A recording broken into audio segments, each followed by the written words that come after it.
안녕하세요. 행복씨앗입니다. 오늘도 시장을 정리하면서 하루를 마무리하는 시간을 가져볼까 합니다. 오늘은 시장 업종 수급부터 먼저 살펴봐야 될 것 같습니다. 지금 화면에서 보시는 것은 오늘 시장에서 세력들이 어떤 업종 매수했는가 이런 것을 정리해 놓은 겁니다.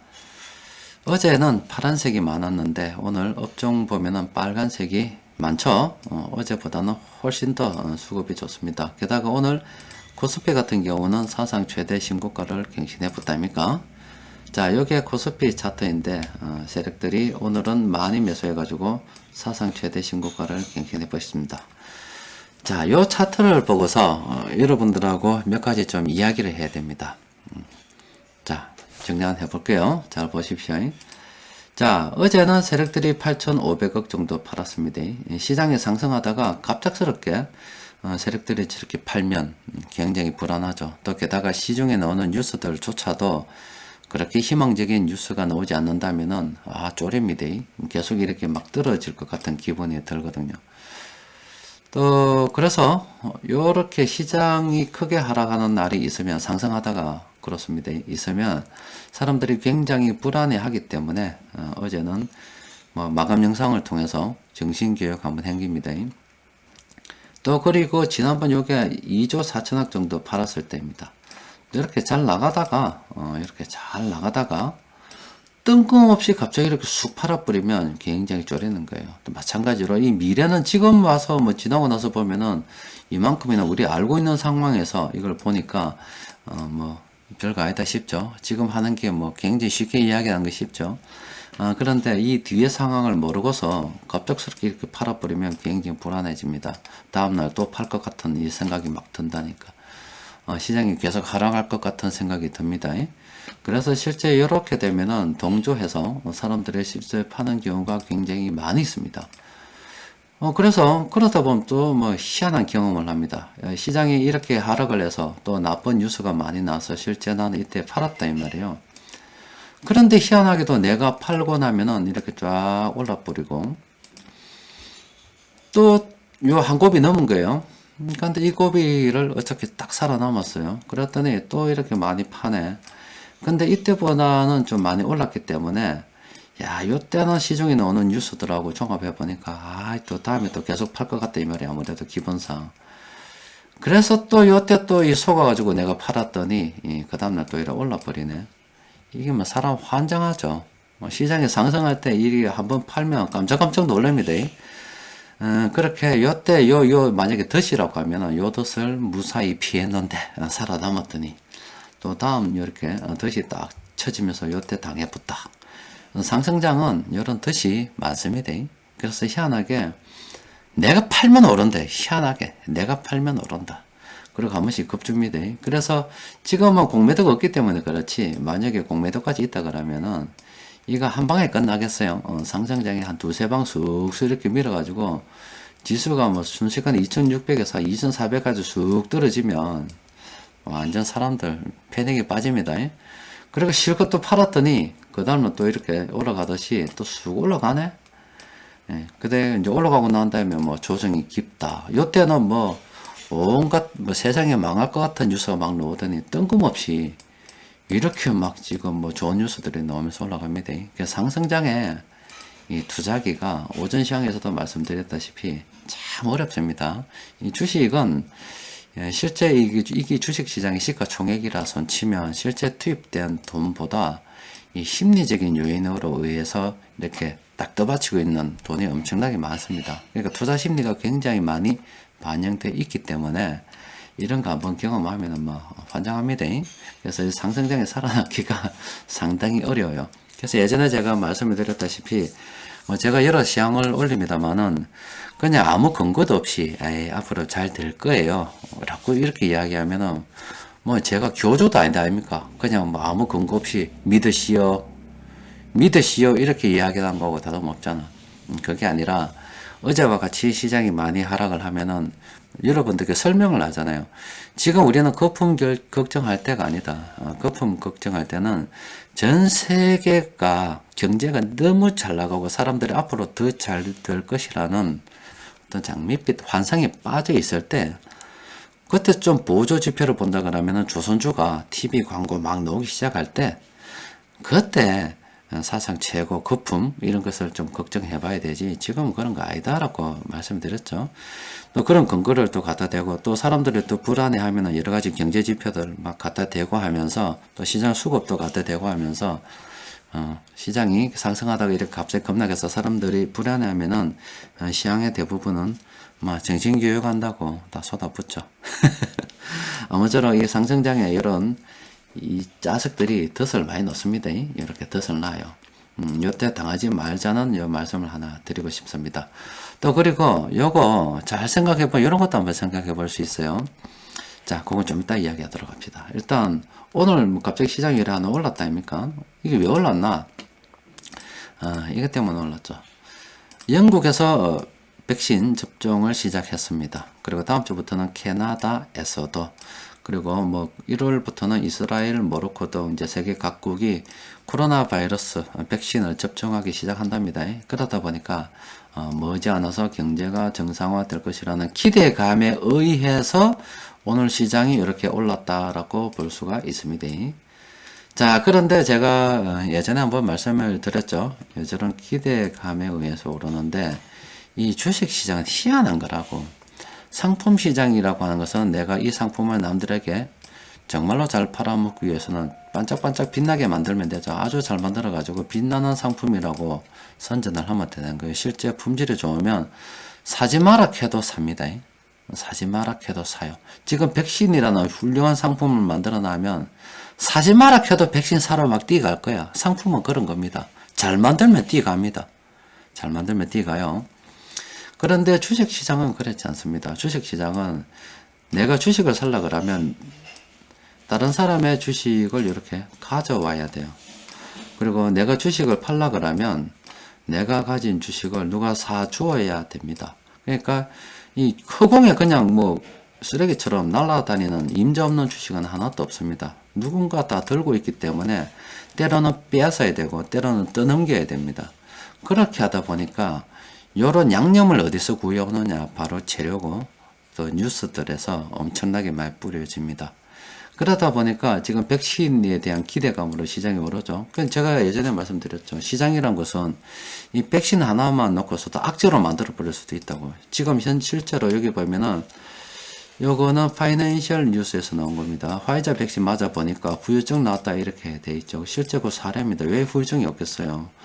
보면은 이렇게 이야기하네요. 뭐 사례를 직접 이야기합니다. 10월 달에 화이자 백신 임상 실험에 참가한 대학생 야시르 바탈비라는 분이 계시답니다. 이분이 처음에는 뭐 이렇게 독감 예방 주사처럼 가볍게 느껴졌는데 2차 접종하고 난 다음에 막 심각한 증상을 겪었다. 막 죽을 뻔했다. 이렇게 근육통과 오한, 두통, 뭐 희한한 이런 게 생기고 이야기를 합니다. 또 어떤 분은 여기 보면은 이빨 빠졌다고 그래요.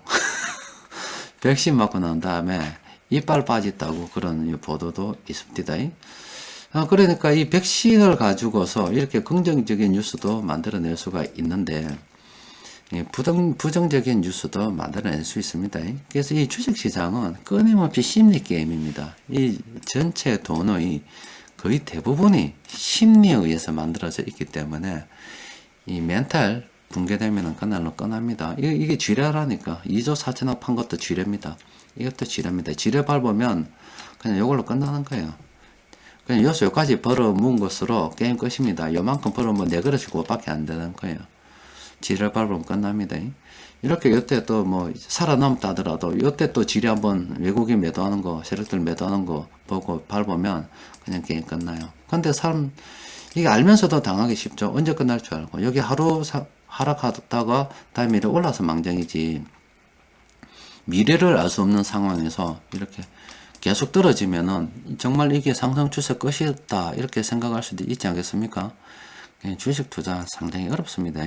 그래서 다 심리적으로 무너지는 거기 때문에 심리적으로 무너지지 않으려고 하면 뭐 마음수련 백날 한다고 되는 줄 압니까? 제가 생각할 때는요, 돈 앞에는 장사 없입니다. 장사 없어요. 돈 앞에는 장사 없습니다. 아무리 지가 멘탈이 강하다 해도 저렇게 돈이 막 팍팍 날아가는 거 보면은 정신 못 차립니다. 예전에 제가 공부할 때 그런 적이 있었어요. 모 대통령 정권 때 주식으로 좀 해먹고 크게 벌어먹고 그게 문제가 돼서 깜빵 갔다가 온 사람이 있었습니다. 진짜로 깜빵 갔다 와가지고 이제 착하게 살았어요. 그래서 어느 지역에 펜션을 하시면서 이렇게 조용히 살았답니다. 저는 이 사람 몰라요. 모르는데 어떻게 좀 공부하다가 알았어요. 요 중간에 이렇게 이 사람 아는 사람 만났으면 알았습니다. 그래가지고 지금 이 사람은 주식 투자를 안 한다 그래요. 왜 안 하냐 그러면은 여튼 했어요. 옛날에 정권에 있을 때 실세들하고 좀 할 때 했답니다. 했는데 이때는 왜 작전도 하고 뭐도 할 수 있었냐면은 지가 이렇게 정보를 받을 때도 있고 어디서 돈도 좀 끌어당겨 가지고 지가 사면 오르고 지가 팔면 내리니까 그게 시장을 마음대로 가지고 놀 수 있기 때문에 특정 종목에 의해서 그때는 지 마음대로 했죠. 자신이 있기 때문에 미래를 알고 있잖아. 여러 가지 정보들을 이용해서. 그래서 뭐 결국 꼬리기만 잡혀서 뭐 죄의 대가를 치르고 깜빵 갔다가 좀 정신 차리고 이제 펜션 하고 계신데 요 아는 지인한테 이야기 들었다니까. 그런데 진짜 웃긴 게 있어요. 진짜 웃긴 게 뭐냐면 우연히 이 사람하고 제가 전화 통화를 하게 됐었어요. 전화 뭐 주식 투자 때문이 아니라 하여튼 뭐 전화 통화를 하게 됐어요. 하다가 그 우연히 이제 뭐 이 사람도 주식 투자고 나도 주식 투자하니까 뭐 종목에 대한 이야기도 한 번씩 하게 되죠. 하게 되는데 그냥 신문에 읽은 내용 뭐 괜찮다던데 이런 이야기를 했어요. 내가 했더니 잊어버렸습니다.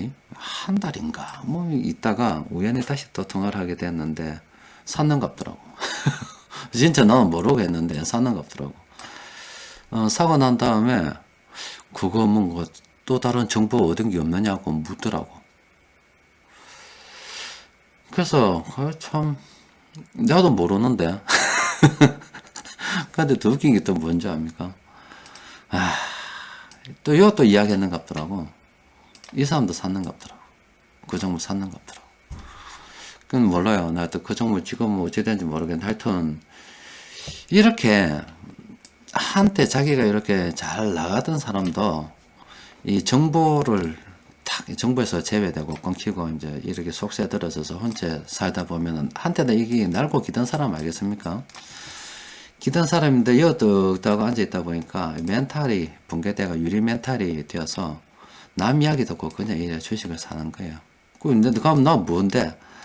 내가 뭐 특별히 뭐 그것도 아니고 이야기하다 보니까 뉴스에서 나왔던 거 대충 그런 게 있는 것 같던데 여러분들 뉴스 보면 소문 많습니다. 뭐 임상이 어떤 여러 가지 이야기들 많아요.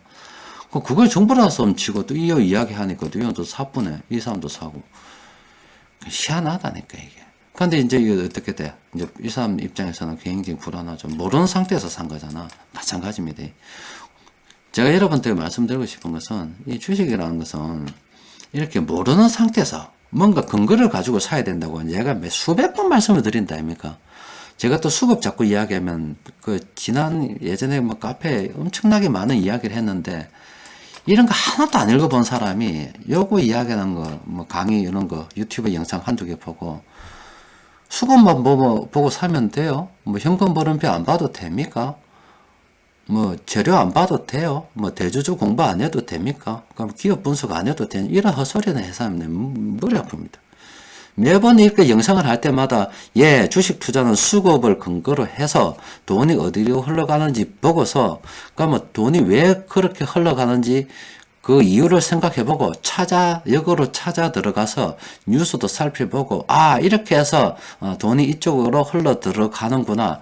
요건 정부 정책에 의해서, 요건 기대감에 의해서, 요건 무엇에 의해서 흘러 들어가는데 일단 알았다. 그런데 이 기업은 내가 과연 투자하는 기간 동안 안 망하겠냐? 그럼 현금 벌음표 한번 봐야 되냐?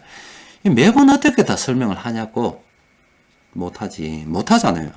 그럼 그거 하다가 옛날에 그거 있다 아닙니까? 코미디 프로에 김수아무, 거북이와 두루미 이런 거 있죠. 몇 대 독자인데 너무 이 독자가 장수를 해야 된다고. 장수 오래 살아야 돼서 오래 살만한 이름을 지어줬다고.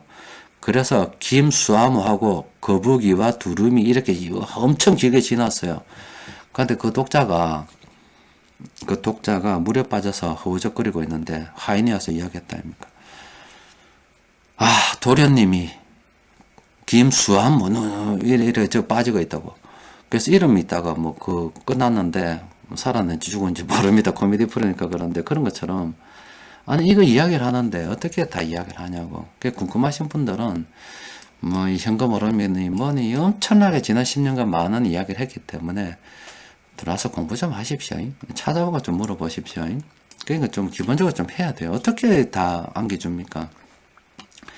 아, 하여튼 뭐 또 이야기하다가 희한하다 이거 흘러왔는데. 자, 이제 오늘 여러분들께 이야기하고 싶은 게 있어요. 이런 태클 걸리지 말자는 것과 저는 여기서 이제 또 다른 생각을 하나 더 합니다. 그게 뭐냐면 어제 세력들이 팔았지요? 이렇게. 분명히 팔았다 아닙니까? 예, 팔았죠? 그런데 오늘 샀잖아요. 그럼 어제 판 건 뭐라고 생각할 수 있겠습니까? 속임수라고 볼 수가 있겠죠. 이때 2조 4천억이나 팔았죠. 그 다음날 이렇게 사서 올렸다니까. 이때 판 건 또 뭡니까?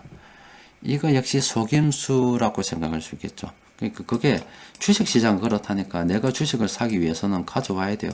다른 사람이 가진 물량을 가져와야 돼요. 그런데 협박할 수는 없고 뺏어올 수도 없고 협박하는 유일한 수단이 뭐예요? 실력 행사입니다. 실력 행사. 돈을 가지고서 확 겁을 주는 거예요. 돈만 가지고 겁주면 안 당하니까 뉴스를 쪼개 동원을 해서 안 좋은 뉴스 좀 흘려서 양념까지 싹 치면은 진짜 쪼려서 던져본다니까. 그러면 이렇게 물량 받아 가겠죠. 그러면 이렇게 생각하면 되죠. 이 자석들이 어제 속임수를 썼네. 어제 오늘 딱 속임수를 썼네. 그러면 저는 이렇게 생각했습니다. 째수라고 생각했어요. 진짜 째수라고 생각하겠습니다. 왜 째수인지 여러분들께 지금 바로 제가 증명해서 보여드릴게요. 세력들 장난친 거 바로 딱 뽑아낼 수 있습니다. 자, 잘 보세요. 자, 어제 세력들이 팔았습니다. 괜찮아 샀다 숨 쉽니다. 자, 오늘 세력들이 샀어요. 이렇게 검색하면 되죠. 검색을 딱 해보니까 140개 종목이 나왔습니다. 이 종목들은 뭐냐면 어제 세력들이 팔았다가 오늘 산 거예요. 이거 되샀다 이 말이야. 되샀다. 어제는 팔았더니 오늘 샀다니까. 이게 이제 장난친 거죠. 이게 이제 어제 팔면서 사람들 물량 좀 이래 쓱 동조하는 사람들 받아서 가져온 거예요. 그게 몇 개라고? 어제 세력들이 장난친 종목이 140개 된다 이 말이에요. 그래서 그걸 가지고 이렇게 딱 뽑으면 이렇게 이거 오늘 세력들이 매수한 종목 조금 수동으로 하면 이렇게 걸려야 되잖아요. 오늘 세력들이 매수한 종목입니다. 이 중에서도 어제 팔았는 거 어떻게 다 봐요? 그게 귀찮아서 이제 이렇게 뽑아 봤더니 이런 겁니다. 그럼 이걸 가지고서 간단하게 요리해 볼 수 있죠. 제가 여러분들께 바로 알려드려 볼게요. 세력들이 저렇게 까불고 장난치면은 이렇게 장난치면은 틀리지 마라 이 말이에요. 틀렸다 손치더라도 다음날 시장 올라가면 빨리 대사야 돼요. 그래서 이 세력들이 장난친 거 보고 지금 머리 꼭대기에서 노는 방법을 여러분들께 보여드리고 있는 겁니다. 여기 140개 종목 전부 다요. 바로 뽑아드리겠습니다. 자, 일단 유효성 좀 선택하고 세력들이 이렇게 외국인 정도까지는 생각 좀 해봐야 되겠다. 종목이 싹싹 줄어들고 있죠. 그리고 단결력이 좀 높으면 좋겠죠. 자, 딱 세 종목 나왔습니다. 포스코, 신세계, 아모레퍼시픽. 이 종목은 진짜 좋은 거예요. 진짜 좋은 종목들입니다. 지금 세력들 포트폴리오에 담겨 있는 겁니다. 어제 팔았다고 오늘 산 종목들입니다. 아주 간단하죠. 140개에서 딱 세 종목 바로 뽑아 보십니다. 단결력이 아주 높은 것만 좀 뽑았죠. 그 외에 단결력이 좀 보통까지 좀 합하면 요 정도 되겠죠. 요 정도는 괜찮죠. 요런 것도 바로 사라는 게 아니라 한번 검토를 해봐야죠. 왜 그러냐면 세력들이 어제 파는 액션을 취했다가 오늘 산 거라니까. 왜 저걸 갖다가 어제 파는 척 하면서 들고 가는지 그 이유를 한번 찾아봐야 되겠죠. 뭐가 좋은지 지금 이 종목이 어떤 점이 좋아서 세력들이 저걸 가지고 실력 행사까지 하면서 돈 가지고 확 겁을 줘서 가져가냐고. 그러니까 이런 종목들은 좀 관심을 가지고 살펴봐야 되죠. 사실은 이 140 종목 전부 다 살펴봐야 되는데, 이렇게 전부 다 살펴봐야 되는데, 아휴, 또 이것도 어째 다 살펴보겠노. 물론 다 웬만한 게 다 괜찮은 이유가 있을 겁니다. 그래서 지금 몇 종목이라 이제 좀 뽑아봤어요. 좀 뽑아봤는데, 이런 종목들 여러분들 좀 관심을 가지고서 단결까지 해서 이렇게 좀 높은, 일단 요 세 종목은 필수적으로 좀 살펴봐야 되겠고요. 좀 돼서 요 종목들 현재 화면에 나오는 것들은 좀 더 살펴보시기 바랍니다. 여튼 최근에 이렇게 시장이 상승하다 갑자기 훅훅 가는 수가 있어요. 근데 훅훅 가다가 시장이 다시 올라오니까 사람들이 굉장히 괴로워도 하시고, 또 그리고 이게 저 분명히 속임수인데 이렇게 물량을 틀리는 분들도 계시기 때문에 좀 걱정하지 말라, 이런 말씀도 좀 드리고 싶고, 이런 고비 좀 넘어가야 된다고 그런 말씀도 좀 드리고 싶고, 또 이렇게 개인들이 이때 잘못해서 틀리면 나는 팔면 세력들이 사서 오르는 희한한 일이 벌어집니다. 또 그리고 이게 계속 그렇게 지금 언젠가는 이런 식으로 될 거예요. 정말로 크게 하락하는 날이 있을 겁니다. 근데 이때는 쫑나게 되는 거죠. 그런데 미래를 알 수 없는 상황에서 딱 요 상황에서 이 미래를 모른단 말이에요. 여기까지 아는 상황에서 참 예측하기는 어렵죠. 그렇기 때문에 꼭지에서 팔아먹는 게 아니라 분할 매수, 분할 매도가 필요한 겁니다. 그래서 비중 조절이라는 게 필요한 거예요. 그러니까 주식 투자를 잘 하기 위해서 이 공부해야 될 게 어지간히 많은 게 아닙니다. 진짜 많습니다. 또 그리고 여기서 건방지게 마치 신처럼 나를 따르라 하다가 박살나는 거예요. 그러니까 투자를 하더라도 근거를 가지고, 납득할 만한 근거를 가지고 투자를 해야 됩니다. 그래서 너무 자만하면 그냥 한 방에 가기 때문에, 저도 어느 순간 내가 공부하기를 좀 게을러하고 내가 너무 이래 주식 투자를 하는데 어떤 데이터에 근거한 그 아니라 이게 내 감에 믿고 자꾸 의존한다, 이런 생각이 들면 저는 과감히 그때 주식 투자 접을 생각입니다. 왜냐면 그런 정신 상태로는 주식 투자로 돈 못 버는 거 알기 때문에 저는 그때 되면 과감히 접을 겁니다. 그 다음에 지금 아직 지난 시간 동안 아직 젊어서 책을 들여다보고 시장을 들여다보고 할 수 있는 체력이 돼가지고 이렇게 들여다보고 또 여러분들께 이야기 나누는 거지, 어느 순간 내가 게을러 빠진 내 자신을 발견한다면은 저는 접을 거예요. 그런데 여러분들께서 스스로 자기 자신을 둘러보고서 내가 참 게을러 빠진 놈이다 싶으면 주식 투자 그만두십시오. 이거 그냥 남 이야기 듣고 할 만한 데도 아니고 노력 없이 돈 벌 수 있는 데도 아닙니다. 자꾸 사람들은 웃긴 생각을 합니다. 남들이 돈 버는 거 보면 뭐 쉬운 것 같아서 다 불로소득 이야기하는데, 지가 한번 해보라고. 주식 투자가 불로소득이냐? 부동산이 불로소득이냐? 가만히 들고 있으면 그냥 돈 버는 거 같냐? 한번 해봐라. 해봐라. 쉽지 않습니다. 참 못난 놈들 많아요. 지가락은 못하면서 남들이 버는 거는 그저 배 아파가지고 못 뺏어 뭐가 안 되는 사람 세필 있습니다. 정신 상태 좀 고쳐야 될 사람들 엄청나게 많습니다. 자, 오늘은 또 여기까지 정리해놓고 내일 또 장중 수급 분석 시간에 뵙도록 하겠습니다. 이상입니다.